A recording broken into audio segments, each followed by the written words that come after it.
날씨가 더워져서 이제 낮 기온이 한 30도를 전후하죠. 더운 여름은 성장의 계절입니다. 저희 아이들 셋은 각자 자기 생일이 되면 키를 잽니다. 1년마다 그 1년 사이에 얼마나 성장했는지를 지켜봅니다. 성장은 기분이 좋은 것이죠. 성장은 기대되는 일입니다. 키뿐만 아니라 우리가 소유하는 재정 보유가 성장한다. 기분 좋은 것이죠. 바라는 일입니다. 큰맘 먹고 운동을 시작했는데 지방은 줄고 근육량이 늘어난다. 좋은 일입니다.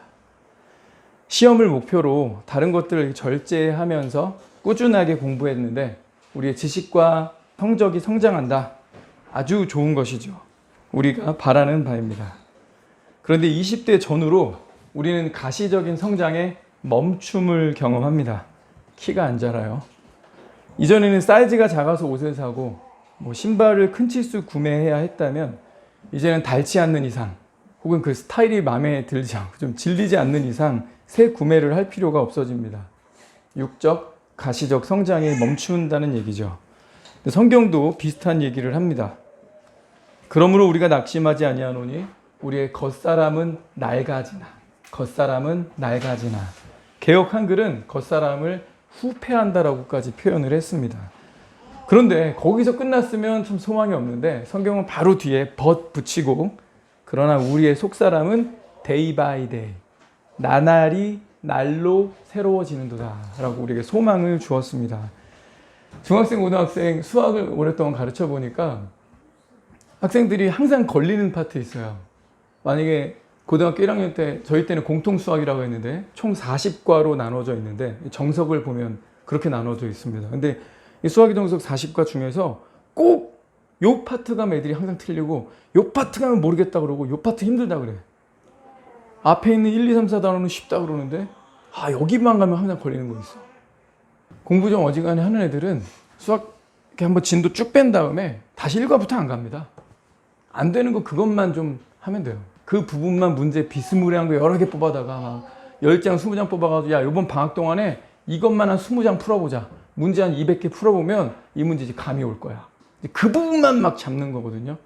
누구나 다 자기의 약점 부분이 있습니다. 오늘 이 본문 읽으니까 옛날 중학교 때 표현으로 캡숑 쉽지 않아요? 너무 많이 봤던 거예요. 막 진도를 쭉 나가는데 진도 쭉 나가다가 여긴 안 해도 돼요 선생님. 인수분해 연습 다 됐어요. 함수해 주세요. 선생님 그래프가 잘 안 돼요. 증명 문제 나오면 막 4점인데 꼭 틀려요. 그럼 이제 그 문제 막 해달라고 하거든요. 근데 저는 읽을 땐 참 쉬운데 예수님이 비유를 풀어주시기까지 해가지고 참 쉬운데 나는 어느 그룹에 있는가를 자꾸 직면해 보면 불편해지는 말씀. 바로 이 말씀인 것 같습니다. 네 마음밭이 어느 컨디션이냐. 네 마음밭 상태가 지금 어느 수준이냐. 구원받기 전에 제가 좀 완고했습니다. 전도자를 붙여줘도 그냥 하나님이 있으면 보여줘봐 이러면서 대들고 막 무슨 얘기하다가 죄 지적하면 저는 그런 죄하고는 별로 상관없는데요. 이렇게 퉁겨내고 그건 인정. 근데 남들 다 그렇게 사는 거 아니야? 이렇게 방어적으로 나오고 내 마음이 많이 딱딱했구나. 구원받기 전에. 근데 구원받고 나니까 나는 좋은 땅이야! 라고 말하고 싶은데 내가 과연 좋은 컨디션의 땅인가를 항상 생각해 보게 하는 본문입니다.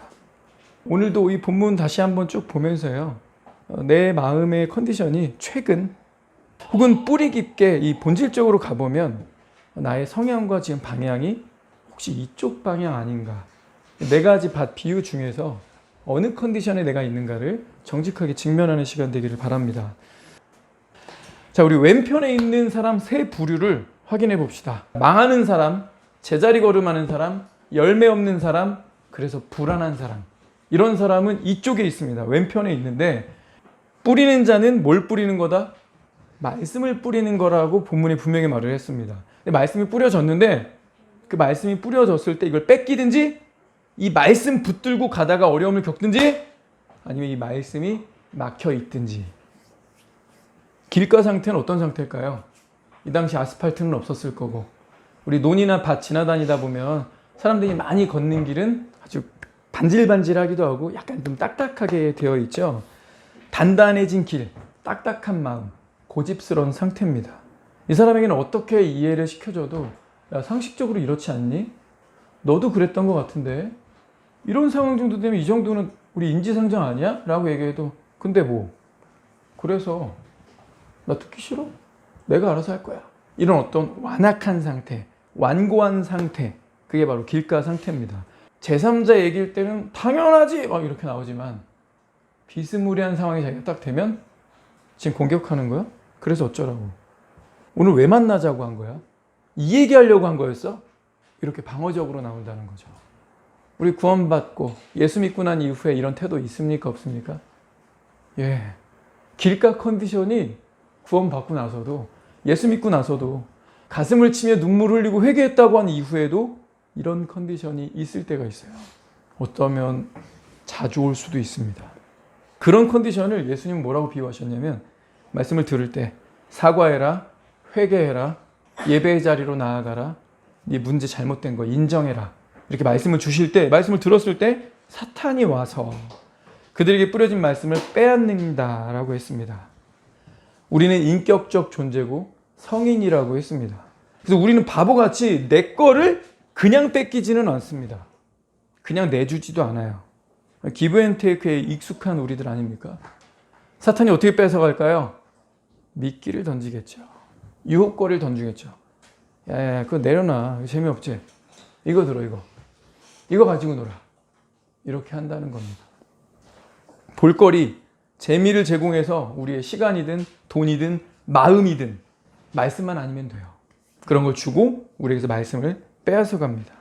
대표적인 게 아마도 스마트폰이겠죠. 이 시대는 우리 어르신 세대라면 소파에 누워서 TV 채널 돌리면 막 야구 보다가 드라마 보다가 뭐 이것저것 보다 보면 막 3시간 4시간 주말이 그냥 훌렁 지나갑니다. 낮잠도 잡니다. 근데 일어났는데 성경은 못 봅니다. 지금은 스마트폰일 겁니다. 앉았을 때든지 일어날 때든지 길을 갈 때든지 집에 있을 때든지 어느 때든지 이 스마트폰을 우리가 붙들고 있지 않습니까? 교회 와서 말씀을 들으면서 나름 인상적인 느낌을 받지만 집에 돌아가는 길에 혹은 교회 왔다가 집에 간 일요일 저녁에 스마트폰 주면서 각종 재미와 감각적인 영상들을 들이밀면서 우리에게서 말씀을 빼앗아 갑니다. 밀어내기라고 했죠. 그냥은 안 뺏어가요. 그냥은 뺏기지도 않아요. 우리가 바보가 아니라서. 밀어내기 형태로 우리의 말씀을 빼앗아 가고 있습니다. 두 번째로는 말씀으로 인하여 환난이나 박해가 일어나는 때는 여러분 이 말씀 표현 잘 보십시오. Because of the word예요. 말씀 때문에 이렇게 되는 거예요. 말씀 때문에 트러블이 생기거나 말씀 때문에 박해가 온다. 말씀 때문에 소위 말하는 짜증나는 일이 온다 이거예요. 이 사람이 말씀을 붙잡지 않으면 괜찮아요. 근데 말씀을 붙잡거나 한번 해볼까라고 시도했다가는 환난이 온다는 거죠. 성경은 분명히 말했어요. 말씀 때문에 환난이나 어려움이 온다 안 온다? 내 이번 주 일주일 가운데 트러블이 생긴다 안 생긴다? 생긴다. 저와 여러분 말씀 붙들면 그렇게 된다는 거예요.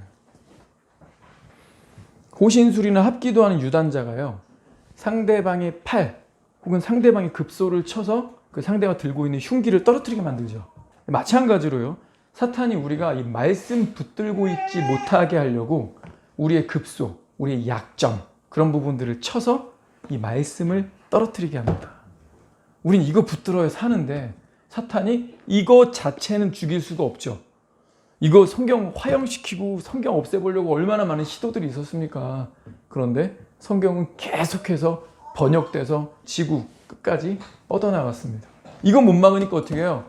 이건 어쩔 수 없으니 이거를 떨어뜨리게만 하는 방식으로 방법을 바꿨다는 겁니다. 우리가 말씀을 붙들지 못하도록 우리의 약점을 끊임없이 쳐서 이 말씀과 우리를 거리두게 하고 있습니다. 앞에서 길가 스타일은 말씀이 뿌려졌을 때 즉시 와서 빼앗아 간다 그랬죠. 이 돌밭은요 즉시 와서 환란이 오는 건 아니에요. 마태복음 7장에 비가 내리고 홍수가 나고 바람이 붑니다. 근데 중요한 게 요 세 가지 요소가 내 집에 부딪혀. 하필 내 집이야. 나한테 그 문제가 발생하는 거야. 하필 내 집에 부딪혀. 근데 예수님이 그 비유하시면서 그러죠. 부딪혀 보니까 네 뿌리가 네 집 기초가 모래였는지 반석이었는지 판가름 나지 않는 거예요. 시험이 와 보면 얘가 말씀을 붙들고 있는지 얘가 말씀에 순종할 사람인지가 점검된다는 거죠. 달리 말하면요, 이 사람이 말씀 들을 땐 태도는 좋아요. 교회 다니는 사람들 만나가지고 얘기할 때도 그냥 잘 듣고 막 일부러 막 피하는 것 같고 방어적인 것 같고 그렇지도 않아요. 근데 그렇다고 해서 구원받은 사람일까? 아닐 수도 있고요. 구원받은 사람인데도 돌바칠 수도 있고. 왜요? 시험이 오지 않았거든. 시험이 오기 전까지는 들을 때 어떻게 한대요? 즉시 기쁨으로 받으나. 시험이 즉시 오진 않았어요. 근데 말씀 들을 때 태도가 어때요? 즉시 기쁨으로 받으나. 이런 사람 만나면 우리 많이 헷갈립니다. 반응이 참 좋네. 말씀 대하는 태도가 참 좋네. 근데 예수님은 결정적인 걸 어디다 두신 거예요? 비가 오고 홍수가 나고 바람이 불어봐야 한다. 그렇기 전에는 집의 기초가 모래인지 반석인지 알 수 없다. 자, 그럼 다시 말하면요, 우리 삶에 어려움이나 트러블이 오는 거 축복일까요? 저주일까요? 저주예요. 하나님이 우리에게 일부러 그런 상황들을 허락하셔서 우리 자신을 보도록, 직면하도록, 진단하도록 기회를 주신다는 거죠. 여호수아서 1장 5절 가보면요, 내 평생에 너를 능히 당할 자가 없으리니 내가 모세와 함께 있었던 것 같이 너와 함께 있을 것임이니라. 내가 너를 떠나지 아니하며 버리지 아니하리니. 강하고 담대하라. 너는 내가 그들의 조상에게 맹세하여 그들에게 주리라 한 땅을 이 백성에게 차지하게 하리라. 오직 강하고 극히 담대하여 나의 종 모세가 내게 명령한 그 율법을 다 지켜 행하고 우로나 좌로나 치우치지 말라. 그리하면 어디로 가든지 형통하리니. 이 율법책을 내 입에서 떠나지 말게 하며 주야로 그것을 묵상하여 그 안에 기록된 대로 다 지켜 행하라. 그리하면 내 길이 평탄하게 될 것이며 내가 형통하리라. 내가 내게 명령한 것이 아니냐. 강하고 담대하라. 두려워하지 말며 놀라지 말라. 어디로 가든지 내 하나님 여호와가 너와 함께하느니라 하시니라. 듣기 되게 좋은 말씀이죠. 모세와 하나님이 함께 하셔가지고 그 많은 기적이 일어났는데 그 하나님이 나와 똑같이 함께 계시겠다고? 내 평생에 나와 함께 하시겠다고? 네가 어디로 가든지 형통하게 해주겠다고? 땅을 차지하게 해주겠다? 평탄하게 될 것이고 내가 형통하리라. 여호와가 너와 함께 하느니라. 듣기 되게 좋은 말이죠. 그냥 복 받는다 뭐 이런 얘기 같아요. 두루뭉실 읽으면. 근데 여기에 이 표현이 3번 반복되네요. 강하고 담대하라. 6절에 7절에도 오직 강하고 극히 담대하라. 이 부사를 또 추가시키셨네요. 9절에는 내가 내게 명령한 거 아니냐. 강하고 담대하라가요, 명령이에요. 근데 점층법 썼죠. 강하고 담대하라 했다가 오직 강하고 극히 담대하라. 내가 명령한 거다. 강하고 담대하라. 이게 무슨 말이에요? 하나님이 동행하시다 보면, 하나님 따라가다 보면, 지금 우로나 좌로나 치우치지 말고 말씀에 기록된 대로 다 지켜행하라 했는데 진짜 이거 따라가다 보면 무슨 일이 생긴다는 거죠? 강하고 담대해야 되는. 근데 그 명령으로 받은 거라서 억지로라도 강하고 담대해야 되는 상황이 생긴다는 겁니다. 3번이나 점층법으로, 그것도 명령으로 주셨다는 얘기는 내가 사는 중에 심쿵 이런 거 말고 예상하지 못한, 근데 이 클래스 도저히 감당 안 돼, 이런 일이 생긴다는 겁니다. 근데 그때 뭐 하래요? 강하고 담대하라. 두려워하지 마라. 놀라지 말라. 놀라지 말라는 얘기는 놀랄 일이 생긴다. 너 지금 뭐라 그랬니? 뭐라고? 둘째가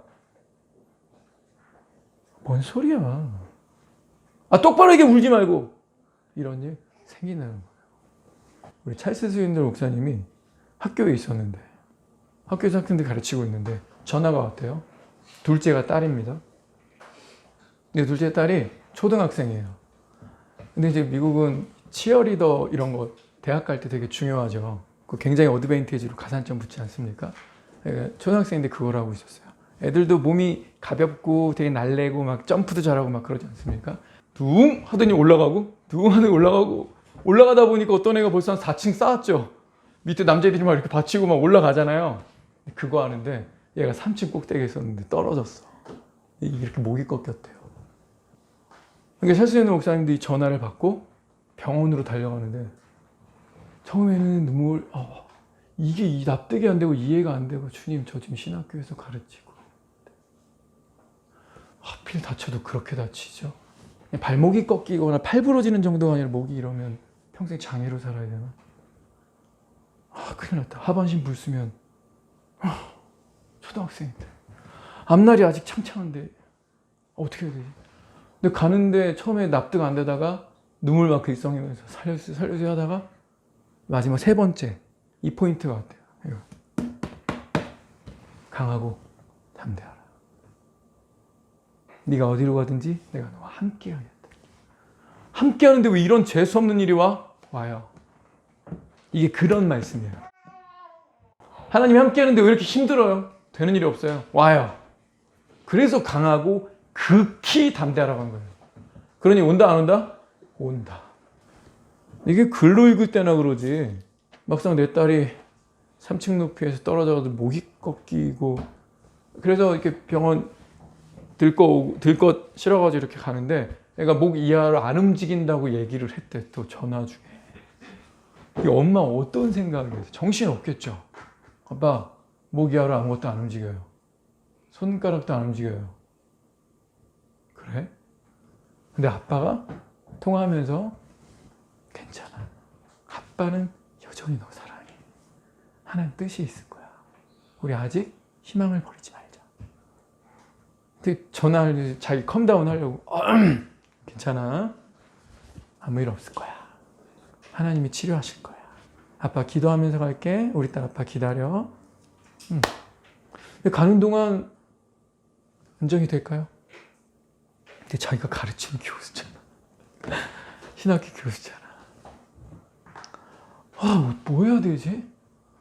이럴 때를 위해서 성경에 나온 말씀 없나? 좀 위로를 찾아보려고 했는데 강하고 담대하라. 두려워하지 마라. 이게 어떻게 두려움이 안 생깁니까? 성경에 대답 있나요? 없나요? 있어요. 놀라지 말라. 두려워하지 말라. 강하고 담대하라.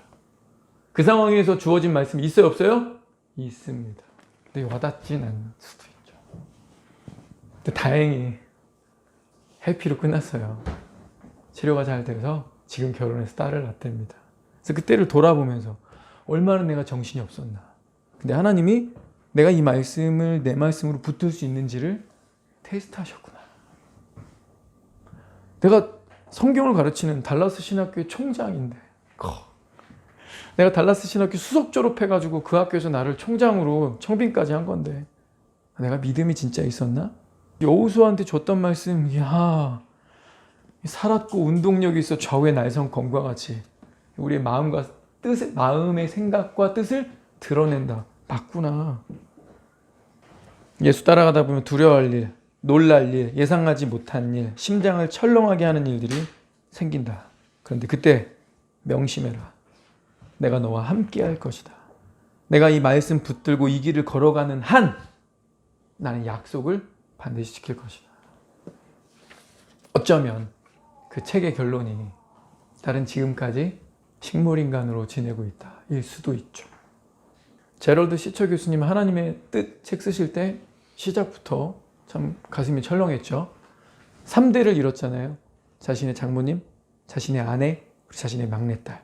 이렇게 셋을 동시에 잃었죠. 자기만 살았어. 그래도 음주운전하고 있는 트럭커에 그냥 치여가지고 이쪽으로 이렇게 쫙 밀려오는 바람에 나만 안 씹혀가지고 그 트럭들 타이어 크잖아요. 나만 살았어. 얼마나 원망스럽겠어요. 근데 자녀가 셋이 있잖아. 아직 살아있는. 4자녀 있었는데 막내딸 죽은 겁니다. 2달 이상 공황 상태에 있었지만 내가 이러고 있으면 안 되지. 3자녀가 아빠만 보고 있는데 아빠 밖에 없는데 내가 정신을 차려야지. 그래서 일어났고 신학교 교수를 현재 교목을 하고 계시고 그러면서 지나온 세월들을 반추하면서 하나님의 뜻이 뭘까? 왜 데려가셨을까? 재혼도 안 하고 새 아이를 바쁘게 키우셨죠? 하나님 뜻이 과연 뭘까? 아직도 모르겠대.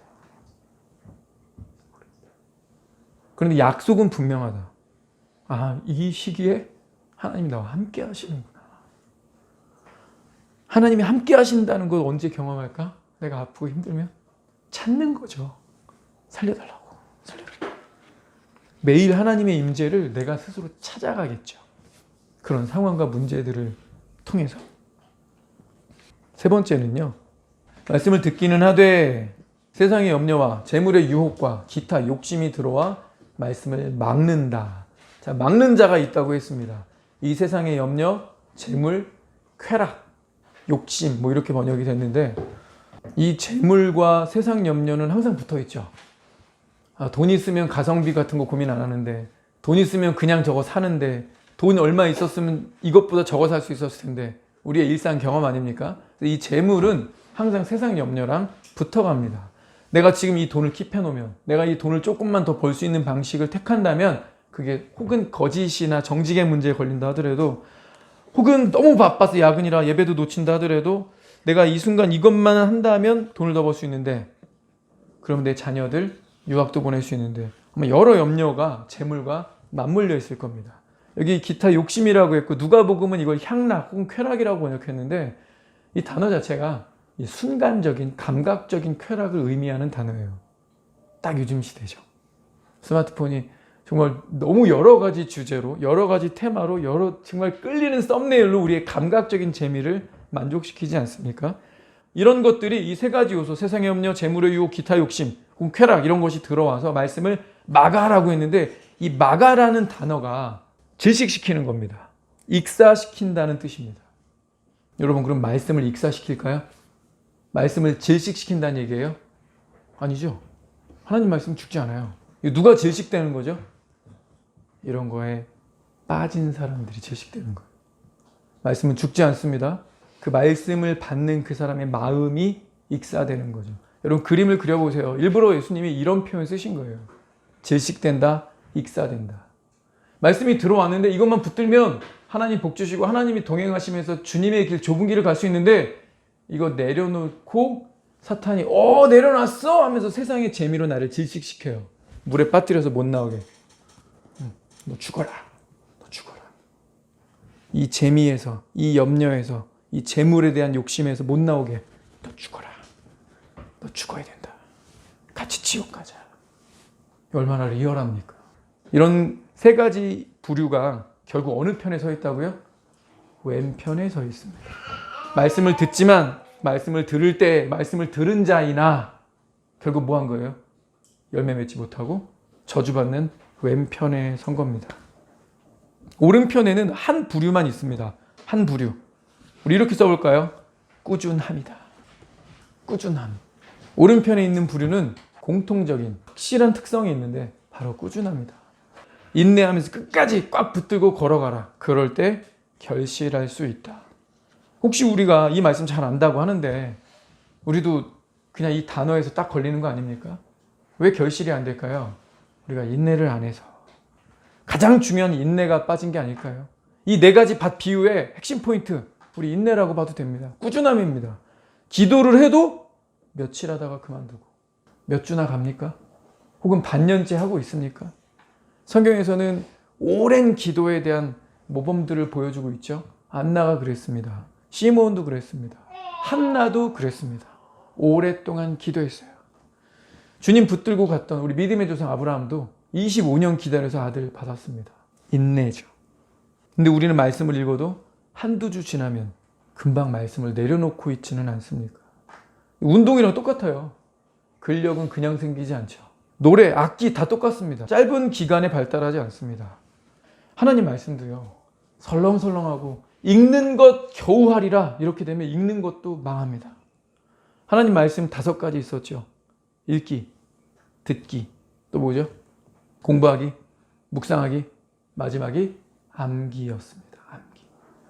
말씀을 읽고 듣고 공부하고 그 공부한 거 지식으로만 두지 말고 개인적으로 어떤 걸까 묵상하고 맨 마지막에 이거 안 까먹으려고 암송하는 거예요. 근데 유대인들은 이 말씀을 대하는 태도에서 항상 어디를 조준하고 있어요? 암기입니다. 암기가 되면요, 이 4가지는요 원하는 때에 할 수 있어요. 원하는 때. 근데 한국의 교회가 미국 다음으로 많다는데 면적당 교회로 치면 대한민국 세계 최고입니다. 세계 최고예요. 정말 세계 최고. 하나님이 복의 복을 넘치게 주셨는데 우리는 지금 읽기를 간신히 하려고 하다 보니까 설교는 일요일에 교회 가면 외에는 안 듣고 공부 누가 합니까? 묵상 야띠야죠. 암기? 그러니 인내로 꾸준함 이런 게 잘 안 되는 거죠. 가장 중요한 인내가 저와 여러분에게 있기를 축원합니다. 말씀을 붙들되 인내로 붙듭시다.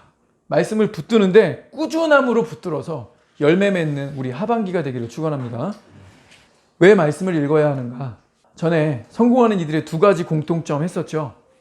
성공하는 사람들은 두 가지의 공통점이 있더라. 첫째가 자신의 현재를 아는 것이라고 했습니다. 내가 뭘 모르는지, 내가 뭘 아는지, 내가 뭐가 약점인지, 내가 뭐가 강점인지, 문제가 뭔지, 여기에서 왜 자꾸 더디지? 왜 더 못 나가지? 문제가 뭐지? 이걸 안 돼요. 성공하는 사람들은 현재의 자신의 상태, 현재를 안다고 합니다. 말씀이 바로 현재의 내 상태, 현재의 내 모습을 드러내기 때문에 말씀을 읽어야 합니다. 말씀을 안 읽으면 지금 내가 얼마나 게으른지, 얼마나 나태한지, 얼마나 음흉한지, 얼마나 이기적인지, 얼마나 교만한지, 얼마나 불성실한지, 얼마나 신부단장을 안 하고 사는지, 얼마나 지금 내가 나락으로 지금 떨어져 있는지를 알 수가 없습니다. 말씀이 현재의 내 상태, 내 모습을 드러내기 때문에 우리는 말씀을 읽어야 합니다. 김아무개는 슬기 아빠다. 이 말은 이 사람이 완전 딸바보. 일 끝나면 딸 보고 싶다고 집으로 그냥 바로 들어가고 딴짓 안 하는 이런 아빠들 보면 이게 딸바보구나. 그래서 김아무개는 슬기 아빠야 이러면 이 딸과의 관계 속에서 자신의 정체성을 찾는 걸 겁니다. 김모모는 돈이다. 만약 이렇게 해버리면 돈 버는 것이 인생 목표고 최대 관심사고 시간도 능력도 다 여기다 바친다는 얘기겠죠. 근데 이런 비슷한 표현이 성경에 하나 있어요. 예수는 말씀. 예수는 말씀이다. 예수는 하나님의 아들, 곧 하나님인데 예수님이 자신을 나는 말씀이다. 이렇게 소개하실 때 있죠. 우리 요한복음 1장 1절 읽겠습니다. 시작. 태초에 말씀이 계시니라. 이 말씀이 하나님과 함께 계셨으니 이 말씀은 곧 하나님이시니라. 말씀이 하나님이다. 이 말씀이 하나님과 함께 계셨다. 이 말씀이 예수님이죠. 성자 하나님입니다. 예수님은 말씀이다 했어요. 히브리서 4장 12, 13절 보면 하나님의 말씀은 살았고 활력이 있어 좌우에 날선 어떤 검보다도 예리하여 혼과 영과 및 관절과 골수로 찔러 쪼개기까지 하며 또 마음의 생각과 뜻을 판단하나니 지으신 것이 하나도 열이 없습니다. 하나도 그 앞에 나타나지 않음이 없고 우리의 결산을 받을 시기에 눈앞에 만물이 벌거벗은 것 같이 드러나느니라. 하나님의 말씀이 무엇이든 다 드러낸답니다. 내가 무슨 생각하는지, 왜 그런 말을 했는지, 지금 무슨 계획을 하고 있는지 동기까지도 하나님 말씀이 다 드러낸답니다. 이 말씀은요, 에베소 5장 13절 보면 책망을 받는 모든 것은 빛으로 말미암아 드러나나니 드러나는 것마다 빛이니라. 이 말은 드러나게 하는 것마다 빛이니라. 빛을 비추면 어둠 속에서 뭐가 있는지 다 확인이 되죠. 자, 빛, 조명한다는 얘기인데 성령께서 자신의 영감으로 이 말씀을 기록하시고 이걸 통하여 우리를 또 조명하신대요. 우리의 어떤 죄된 모습, 죄악된 상태, 내 마음의 어떤 동기들을 이 말씀으로 다 드러내신다는 겁니다. 욥기 26장 6절 같이 읽겠습니다. 시작. 하나님 앞에서는 스올도 벗은 몸으로 드러나며 멸망도 가림이 없음이라. 하나님 앞에서는 지옥조차도 멸망조차도 다 드러난대요. 자, 근데 하나님이 뭐라고요? 말씀이라고 했죠. 말씀 앞에서 다 드러난다. 가림이 없다는 겁니다. 계시록 2장 23절도 내가 사망으로 그의 자녀를 죽이리니 모든 교회가 나는 사람의 뜻과 마음을 살피는 자인 줄 알지라. 근데 여기서 나가 누구예요? 말씀이신 그리스도입니다. 마태복음 10장 26절 그런즉 그들을 두려워하지 말라. 감추인 것이 드러나지 않을 것이 없고 숨은 것이 알려지지 않을 것이 없느니라. 예수 앞에서는 우리의 속생각, 우리 한 사람 한 사람의 모든 생각과 마음의 뜻과 동기까지 다 드러난답니다. 하나도 감춰진 게 없다. 그래서 저와 여러분이 말씀을 읽고 또 읽어야 합니다. 이 말씀이 내 마음을 밝게 비춰주고 내 모습을 직면하게 하고 진단도 해줍니다. 이렇게 살면 너는 죽는다. 이렇게 살면 너 망한다. 이렇게 살면 너 결코 안 행복하다. 너 이렇게 살면 미래 없다. 이렇게 정직하게 진단해 준다는 거예요. 그래야 그 다음에 이걸 끊을지 계속 갈지, 이걸 고칠지 대체 상품을 찾을지 고민할 거 아닙니까? 말씀을 안 읽으면 대안을 안 찾습니다. 말씀을 안 읽으면요, 교회는 댕길 것 같아요? 아니요. 점점 교회 나오는 거 시들시들해지다가 이제 교회까지도 안 나오게 됩니다. 교회 출석하는 정도로.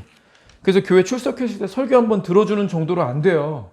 이 시국에는요, 우리 개인이 말씀을 읽어야 합니다. 두 번째, 우리가 왜 말씀을 읽어야 하는가? 현재, 앞으로의 죄와 문제로부터 구원하기 때문입니다. 단순히 이 성경은 우리의 문제를 진단해주고 직면하게 해주는데 끝나지 않고요. 그 문제, 그 어려움, 죄로부터 우리를 구원해 줍니다. 디모데전서 4장 7절에서 9절. 망령되고 허탄한 신화를 버리고 경건에 이르도록 내 자신을 연단하라. 육체의 연단은 약간의 유익이 있으나 경건은 범사에 유익하니 금생과 내생의 약속이 있느니라. 미쁘다 이 말이여 모든 사람이 받을 만하도다. 모든 사람이 받을 만한 이것 뭡니까? 경건입니다. 말씀입니다. 말씀을 토대로 하여 기도하고 말씀을 묵상하고 판단하고 실천하고 열매 맺는 것, 이게 경건입니다. 경건의 중심에 이 말씀이 있습니다. 그래서 13절에 내가 이룰 때까지 읽는 것, 권하는 것, 가르치는 것에 전념하라. 성경 뭐 하라고요? 읽는 것부터 시작하래요. 거기에 전념하라. 15절도 이 모든 일에 전심전력하여 너의 성숙함을 모든 사람에게 나타나게 하라. 여러분, 우리 가시적인 성장은 20살에 멈춥니다. 근데 영적 성장 어떻게 하래요? 나타나게 하래요. 날로 새로워질 수 있거든. 하나님 그렇게 약속하셨거든. 근데 왜 너의 영적 성숙이 나타나질 않니? 왜 이렇게 불안하니? 너 스스로도 왜 그러니? 읽질 않기 때문인 거죠. 말씀 읽는 것에 전념하지 않기 때문인 거죠. 16절 함께 읽읍시다. 시작. 내가 내 자신과 가르침을 살펴 이 일을 계속하라. 이것을 행함으로 내 자신과 내게 듣는 자를 구원하리라. 전념하라, 전심전력하라, 그리고 계속하라. 이거 하나죠? 말씀 읽으라는 거예요. 근데 왜 그렇대요? 그렇게 해야 구원하리라입니다. 내 자신, 그리고 나에게 말을 듣는 그 사람들도 구원받는다. 저는 성경 연구하고 읽고 묵상하고 이게 직업이죠. 그래서 성경 읽기를 하루에 3시간 정도 배당합니다. 제가 3시간이면 형제님 자매님은 얼마나 읽으셔야 될까요? 저는 직업이니까 3시간이라고 고정해 둡시다. 그 형제 자매님 어떻게 해야 되죠? 평균 어느 정도면 좋을까요? 11조 어떻습니까? 하루 20분. 20분. 형제 자매님은 몇 분 읽으면 될까요? 이런 거 생각하고 하자고요. 우리 뻔한 설교 하는 거니까. 지금 마음으로 좀 각성하셔야 돼요. 우리 7월 달부터 하반기인데 하루에 몇 분 투자하리라. 이런 것만 정하면 오늘 설교 다 들은 거예요. 몇 분 하시겠습니까? 주일로 와서 설교 한 번 듣는 걸 안 된다니까요. 지금 이 시기가 어느 시기인데. 디모데후서 3장 15절입니다. 또 어려서부터 성경을 알았나니 성경은 능히 너로 하여금 그리스도 예수 안에 있는 믿음으로 말미암아 구원에 이르는 지혜가 있게 하느니라. 뭐에 이르게 한다고요? 구원하리라. 구원에 이르게 하리라. 여기 정말 감사하게 구원 앞에 조건이 없어요. 조건 있어요, 없어요? 어떤 문제에 있어서 구원으로 이끌어준단 말입니까? 어느 부분에 있어서 구원에 이르게 해준다는 거예요? 없어요. 여러분, 이게 얼마나 좋은 축복인지 압니까? 이게 하나님이 우리한테 내미시는 백지수표예요. 저와 여러분이 그냥 말씀 단순히 믿고 정말 믿는다면, 확고히 붙든다면 하나님이 여기다 괄호 쳐놓으신 거예요. 네가 그 구원 앞에다가 괄호 치고 네가 쓰고 싶은 거 쓰라는 거예요. 네가 원하는 거 쓰라는 거예요. 취업 문제에 있어서 구원에 이르는 지혜가 있게 하느니라. 대인관계에 있어서 구원에 이르는 지혜가 있게 하느니라. 결혼 문제에 있어서 뭐가 됐든 구원에 이르는 지혜가 있게 하느니라. 주님, 자꾸 이런 문제가 저한테 문제가 됩니다. 자꾸 넘어집니다. 자꾸 죄 짓는 부분, 연약한 부분이 있습니다. 그래? 괄호 치고 이 말씀 붙들어라. 이거예요. 구원에 이르게 해줄 테니까. 하나님 말씀 얼마나 자신만만합니까? 시편 107편 19절 20절. 이에 그들이 그들의 고통 때문에 여호와께 부르짖음에 그가 그들의 고통에서 그들을 구원하시되 그가 그의 말씀을 보내어 그들을 고치시고 위험한 지경에서 건지시는도다. 이거 얼마나 말씀 리얼합니까? 이게 시편이지만요, 문자적으로 이렇게 써 있어요. 말씀을 보냈다. 말씀이 무슨 사신입니까? 예. 하나님 클래스가 그렇다는 겁니다. 문제가 생겼는데 고통 가운데 있는데 부르짖으니까 하나님 구원을 하신답니다. 구원을 하는데 뭘로 구원한다? 말씀을 보낸다. 근데 말씀을 우리한테 줬잖아요. 완결판. 성경 전서가 우리에게 줬잖아요. 이거 보내서 우리를 구원하신대요. 찰스 스윈들 목사님이 그 상황에서 내가 여기 수석 졸업을 했고 내가 지금 총장으로 와서 아이들 가르치고 있는데 여호수아 1장이 딱 생각나네. 이거 어떡하지? 주님이 뭘로 구원하시려고 한 거예요? 네가 어디로 가든지 내가 너와 함께하리라. 놀라지 마라. 두려워하지 마라. 네 딸 지금 다친 거, 목 부러진 거 내 계획 안에 있어. 중요한 건 너의 믿음이 이 안에 있느냐다. 그죠? 우리가 기도할 때 우리 고통을 아시는 주님이 우리를 구원하시는데 뭘로 고치시느냐? 내 방법, 내 생각. 내 생각에는 하나님이 이렇게 해주셔야 돼. 이거 보내서 우리를 구원하신답니다. 우리를 고치시고 건지시는도다. 성경을 정말 귀히 여기고 확고부동한 마음으로 붙드는 사람에게 하나님이 주시는 백지수표. 하나님의 완벽한 대답이죠. 디모데후서 3장 16, 17절 읽습니다. 시작.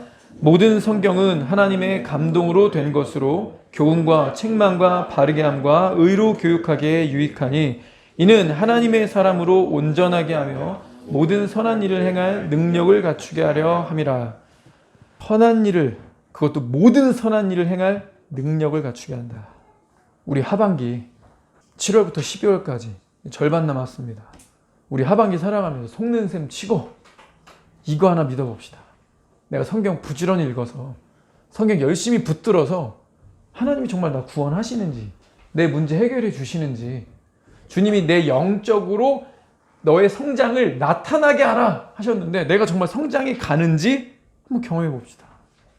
성경이 진짜 가치 있는가? 모든 문제에 대답을 줄 수 있는가? 정말 하나님 말씀이 기록된 히스토리가 아니라 나한테도 살아 운동력이 있는, 여전히 실천 가능한 말씀인가?